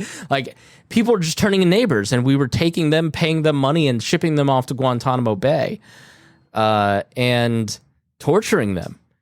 And you see that in The Long Game illustrated really well on Netflix. And then, you know, the invasion in Iraq. I mean, Saudi Arabia was begging us not to invade Iraq, because before this moment, before Iraq, there was a well-balanced Sunni and Shia, like Sunnis and Shias got along. They weren't at each other's throats. They were competitors. They were united against Israel, and there were always kind of these, you know, these bin Ladens who were kind of under the radar. But by and large, you had balance in the region between Iran and Saudi Arabia, the Shia Iran and the Sunni Saudi Arabia. They go to the Bush administration. They beg. They say, please don't invade Iraq, because if you do this, you're just going to get Iran taking over the region, destabilizing, funding Hamas, building new Hamases. And you're going to end up with Iran having an imbalanced area. The Bush administration, you know, said, we don't care what you think. And they were completely right. There's the Arab Spring played out. ISIS comes about. And you have basically the Afghanis, the Taliban in Afghanistan right now are not threatened by Americans or any other presence except for the new, I forget the name of the group, but it's basically the Iranian Hamas has moved into Afghanistan to fight the Sunni Taliban and Al-Qaeda there. And so there's going to be another civil war in Afghanistan over control between Iran and Saudi Arabia, essentially. And look up Yemen and Syria if you want to see how that plays out, how that works out for people. So you have these divisions stoked by these things. You know, one of the goals of ISIS and Zarqawi was basically to pit Sunnis and Shias against each other in Iraq. No American can visit Iraq today because you will be kidnapped because they blame you for the misery that takes place there. So it had profound implications for the Middle East and the people that live in these countries. It had profound implications for our soldiers. I have a friend who just lost one of his best friends to suicide. He was a veteran who could just never quite get it back together. And I think the number is 20-some suicides a day that are taking place in our military. Well, that's what we got to fix. You know, we were angry. We were emotional. We let our leaders decide for us what was the best course of action because they helped stoke our anger. And they didn't pay the consequences. They're all getting multi-million-dollar book deals and speaking fees. They didn't suffer any consequences for being wrong over Iraq and the response to 9/11. We paid the consequences. Our soldiers paid the consequences. The 200,000 civilian deaths in these countries, they paid the consequences. The 300,000 opposition fighters, they paid the consequences, but if you're an opposition fighter, okay. The several thousand American military and American contractors that have died and still bear those wounds, they paid the consequences. Our economy that has been rotted out from the inflation, the money printing that it took to continue to fund these wars. Nobody's talked about the $2 billion you've saved in the last 3 weeks since we got out of Afghanistan. We paid the consequences. And you look at the January 6th insurrection where we attacked our own capital because we've turned against each other and we have rotted out the soul of this country. We can no longer come together. We can't stand on the steps and sing God Bless America because we're now at each other's throats. We paid the consequences. Not Dick Cheney, not Donald Rumsfeld, not Paul Wolfowitz, not George Bush, not the Democrats that voted for this like Hillary Clinton and Joe Biden and John Kerry. None of them paid the consequences. 2008 crash. You watch The Big Short. All that's still going on. None of those bankers and politicians paid the cost. Donald Trump completely fails at testing. He doesn't pay the consequences for the hundreds of thousands of Americans that are dead because he failed in the moment of crisis. You look at the vaccine rollouts and the conversations that we have, the only people that are going to go to jail for the January 6th insurrection is probably like an InfoWars host. But what are the consequences by the decisions from our rulers that led to that moment? And because they never had any consequences placed on them, we're in the moment that we're in. And it all starts back at 9/11. And you have to understand 9/11 to understand where we're at now. And it's really clear and really easy to understand just by watching a few documentaries. And understanding that's where it begins. Just start with Frontline after America after 9/11. And look at all the lies, look at all the failure, and look at all the consequences that they didn't suffer that we have. That's right, baby. Mickey Mouse and Clubhouse. Thank you. That was a perfect end to my monologue. Thoughts, Rhinehold? Thoughts, Harry? I have some thoughts. So in one of the documentaries we were watching, they make a great point that a lot of people don't get is that the day of 9/11 happens, we have support throughout the world, even our enemies, right? And you mentioned that a little bit too. And if we had capitalized on that, we could have solved a lot of stuff that was going on at the time.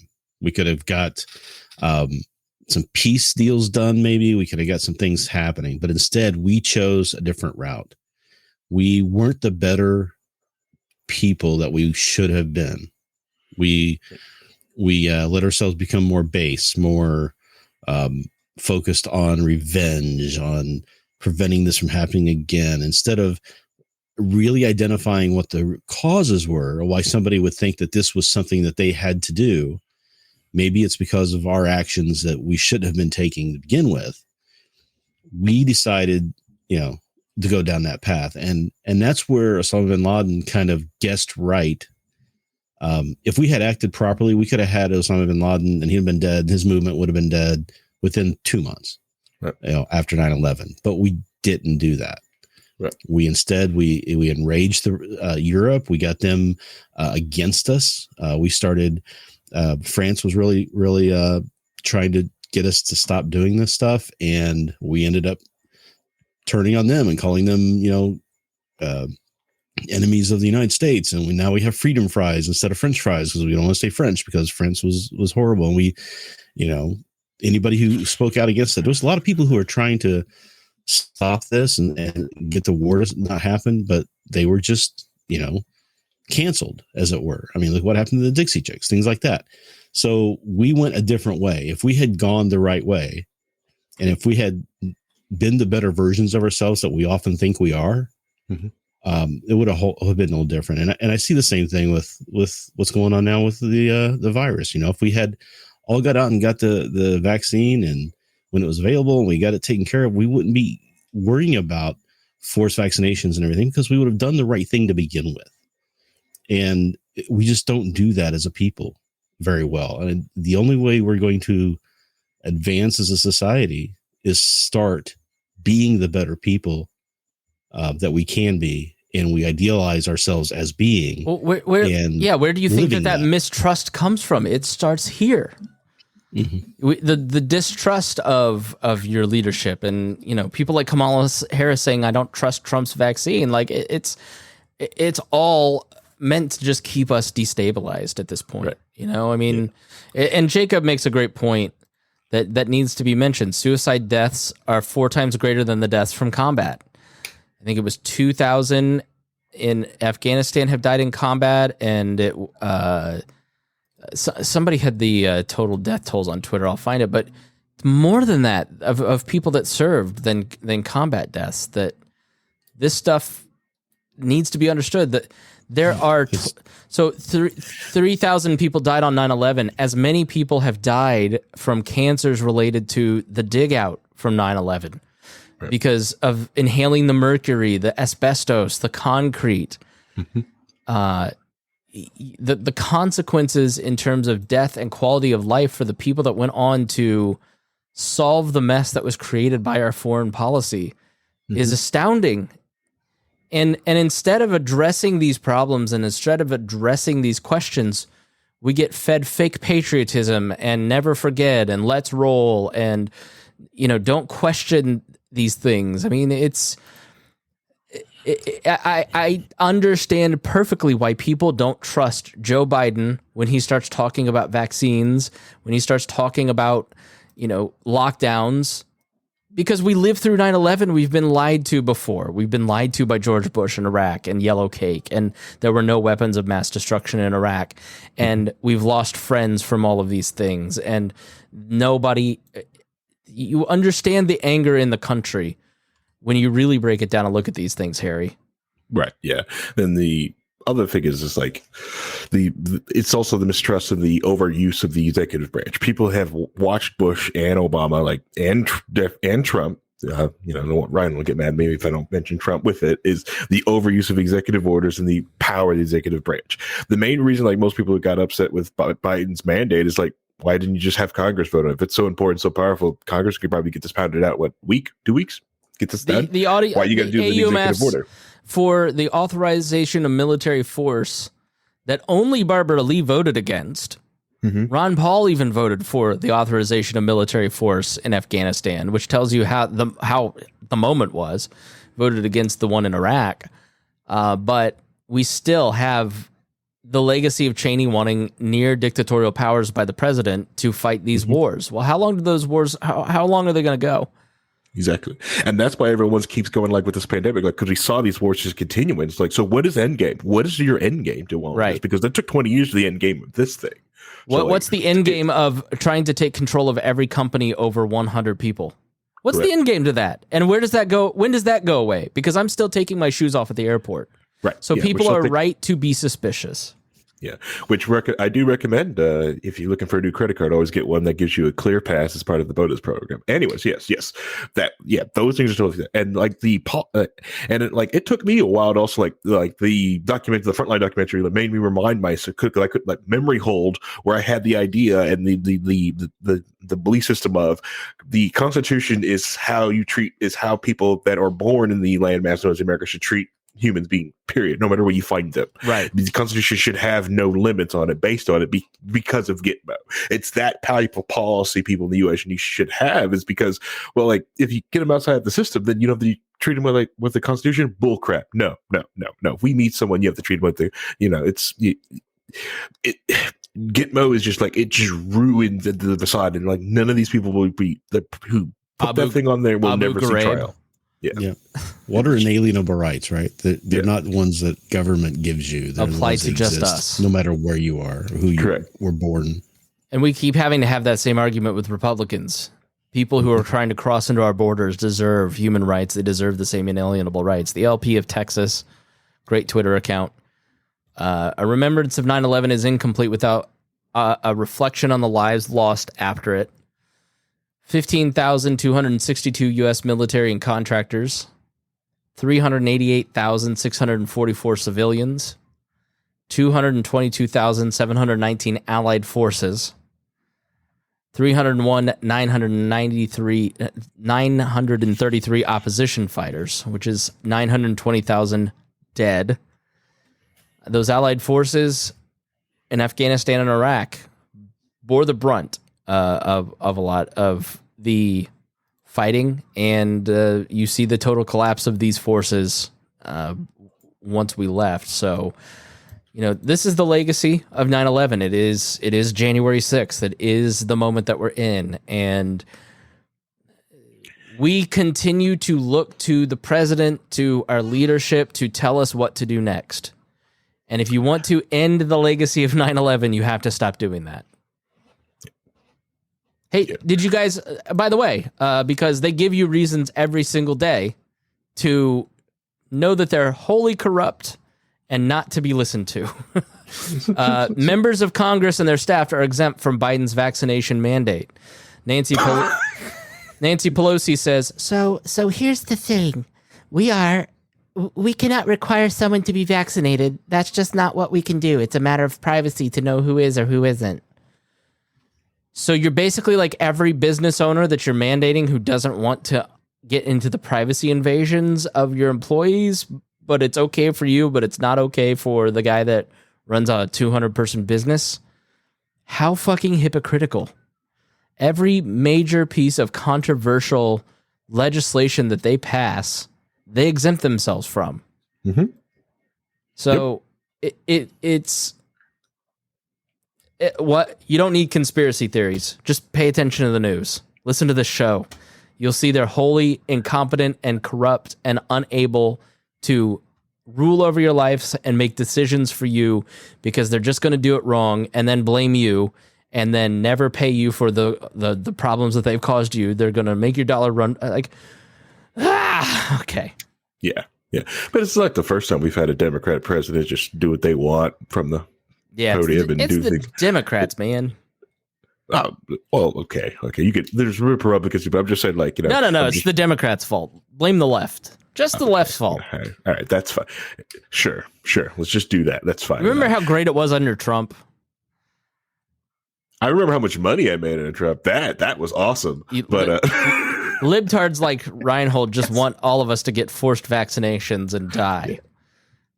Yeah, well, like the main thing, like what the big gateway for this thing is that we've already watched Biden like disregard what the Supreme Court has said once, and then try to tell someone else's themes on the Constitution, then go there back and forth. It is like the it's almost Andrew Jackson levels of disregard of other branches of the government. Yeah. It's getting that close. Yeah, and everyone's like, "You're being like, I'm not being hyperbolic." It's that freaking close. Like Australia is like it's teetered into dystopian land, and this is getting ridiculous. And don't forget there's authorization there from Congress to kind of do this already. Mm-hmm. they're weaseling it in, but it was given to the president to have this authority, and the Supreme Court's already upheld forced vaccinations anyway back in so what 100 years ago. Fuck them. So, who cares? New Supreme Court. Saying, we have done this. We let ourselves get to this point because we haven't pushed back on the expanses of government over the past 20, 30, 40 years. Yeah. They keep building more and more precedent. Justin Amash had a good tweet. Many of the people who claim to care deeply about voting rights show utter contempt for representative government. They are cheerleaders for undemocratic, unilateral executive lawmaking and the unaccountable, omnipotent administrative state. Yep.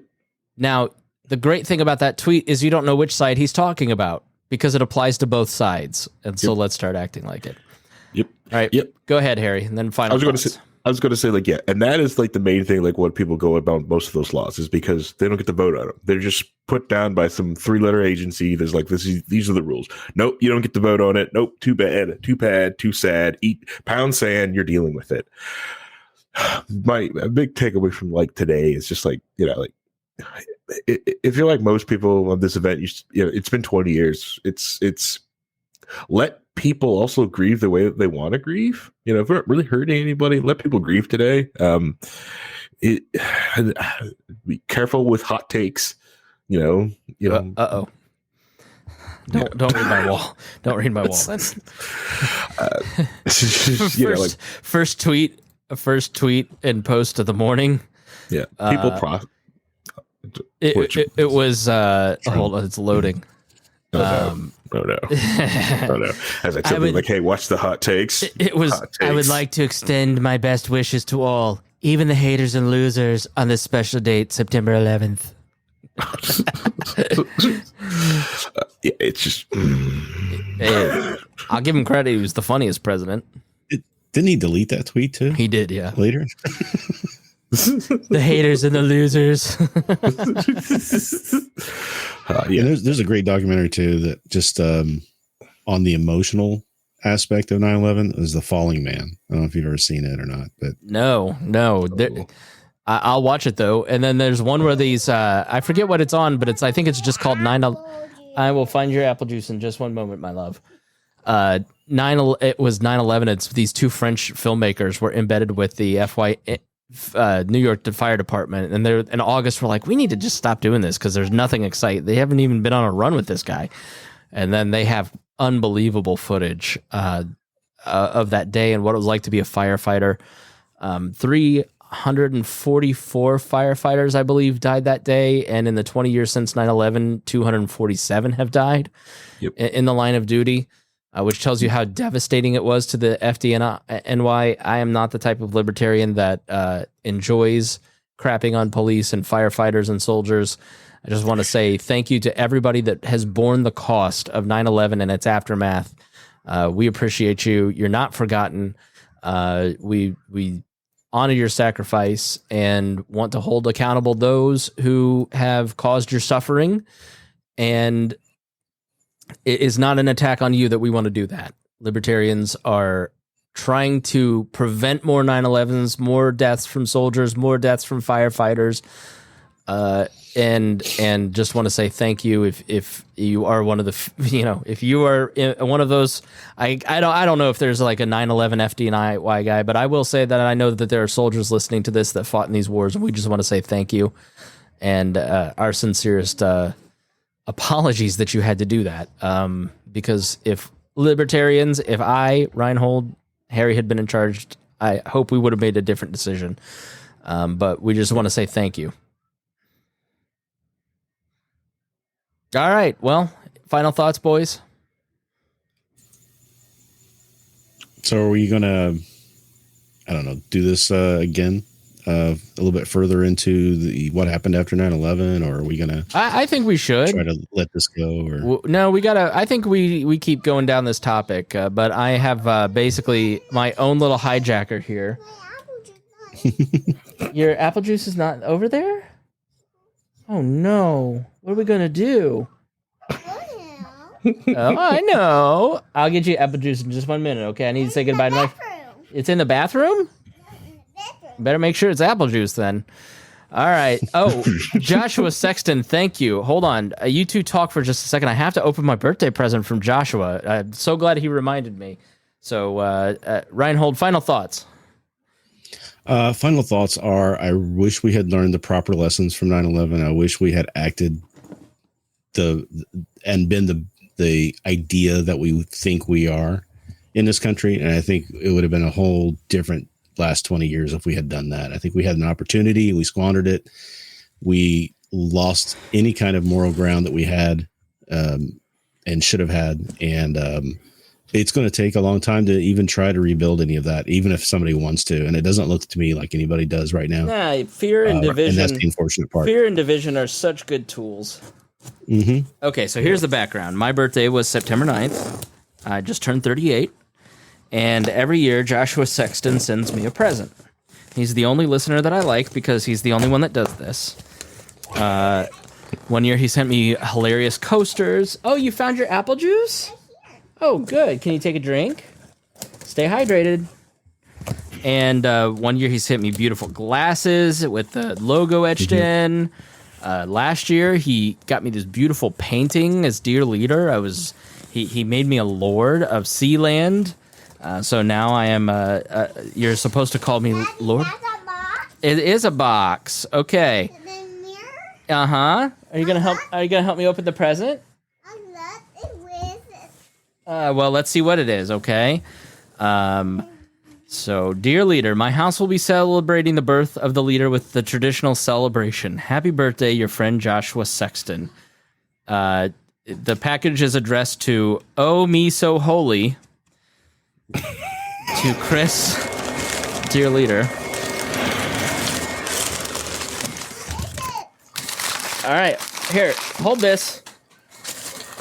All right, let's see. It looks like corn of some sort. I've got the green screen on. That's why. Hold on. So it's green, and so it started showing up as the green screen. All right, so yeah, so we got something green here. It is a present. What is it? Here, you want to pop those? All right.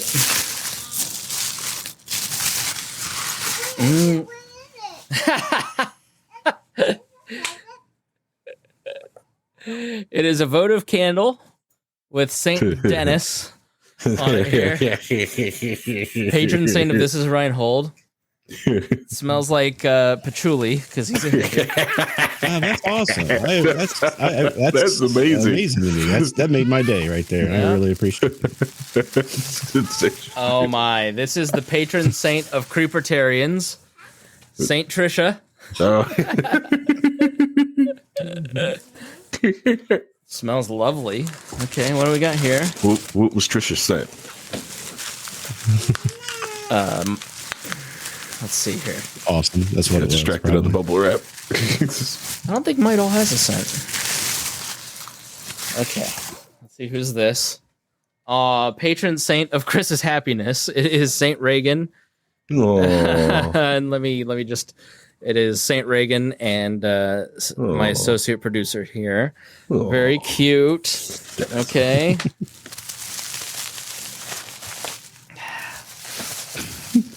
See who else we got.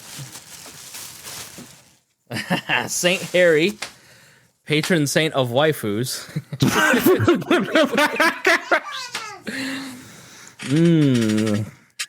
Let's see. Did it. Pat down callback. Never mind. I won't get myself into. Look at you stepping on them. All right, and then we have Saint Chris, patron saint of all libertarians. That is great. Thank you so much. That is so funny. Truly appreciated. Joshua is always so thoughtful. Gives me the most thoughtful gifts of anyone in my life. So thank you so much to Joshua Sexton. I really appreciate you sending that to me. And happy birthday to me. So if you want to give me a gift, then become a patron. Join wallplus.com. Send me pictures. Yeah, I will post a picture in the group for sure. So Please that's do. very funny. So, all right. Thanks so much for watching the Chris Spangle Show. If you got something out of this, please share with your friends. Spread the word. Tell them that there's a show out there that is going to make them think and not necessarily make you angry. That you learn a lot from this show. We really do appreciate it. So thank you so much. Yeah, I love bubble wrap. Me and the associate producer are going to have so much fun playing with this. And really, can you say thank you? What is it? It's a candle. I like the candle. I hold them. Yeah, you can hold them. What does it smell like? Pink.